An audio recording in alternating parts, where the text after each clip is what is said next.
আল্লাহ পাক বলেছেন, ইন্না আনজালনাহু ফি লাইলাতিল কদর, নিঃসন্দেহে আমি কুরআনকে নাজিল করেছি কদরের রাতে, কোনো রাতে, কদরের রাতে। হে নবী মুহাম্মদ সাল্লাল্লাহু আলাইহি সাল্লাম, আপনি কি জানেন কদরের রাত কি? আল্লাহ পাক বলেছেন, কদরের রাত হচ্ছে হাজার মাসের চেয়ে উত্তম। সুবহানাল্লাহ। এই রাতে নাজির হন, অবতীর্ণ হন ফেরেশতা মণ্ডলী। আসমান থেকে সমস্ত ফেরেশতা নেমে আসেন এই জমিনে। এমনকি জিব্রাইল আলাইহিস সালাতু ওয়াস সালামও নেমে আসে এই রাতে।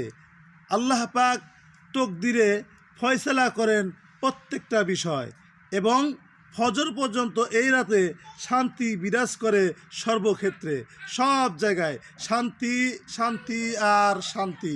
এই রাতে যে ইবাদত করবে হাজার মাসের ইবাদত করার চেয়ে নেকি বেশি পাবে ইনশাআল্লাহ। কেন এই রাতটা, কেন এত ইম্পর্টেন্ট হইল? একটাই কারণ, এই রাতে আল্লাহ পাক তার বান্দাকে কোরআন নাজিল করেছেন, তার বান্দাকে জীবন বিধানের জন্য একটি কিতাব দান করেছেন। এই রাত্রেই আল্লাহ রাব্বুল আলামিন তার বান্দাকে সর্বোত্তম কিতাব দান করেছেন, যে কিতাবটা দান করেছেন সাইয়্যিদনা মুহাম্মদ রাসূলুল্লাহ সাল্লাল্লাহু আলাইহি ওয়াসাল্লামের উপরে।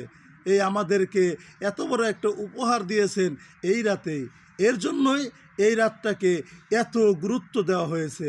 আল্লাহ রাব্বুল আলামিন এই রাত্রে আমাদেরকে বেশি বেশি ইবাদত করার তৌফিক দান করুন, এবং ইবাদতটা যেন বিদআতপন্থী না হয়ে যায়। সুন্দর পন্থায় যেভাবে ইবাদত করলে আল্লাহ রাব্বুল আলামিন খুশি হবেন, ওইভাবে ইবাদত করার তৌফিক দান করুন। সকলে বলে আমিন। আল্লাহ রাব্বুল আলামিন আমাদেরকে বোঝার তৌফিক দান করুন। আমিন। আসসালামু আলাইকুম ওয়া রাহমাতুল্লাহ।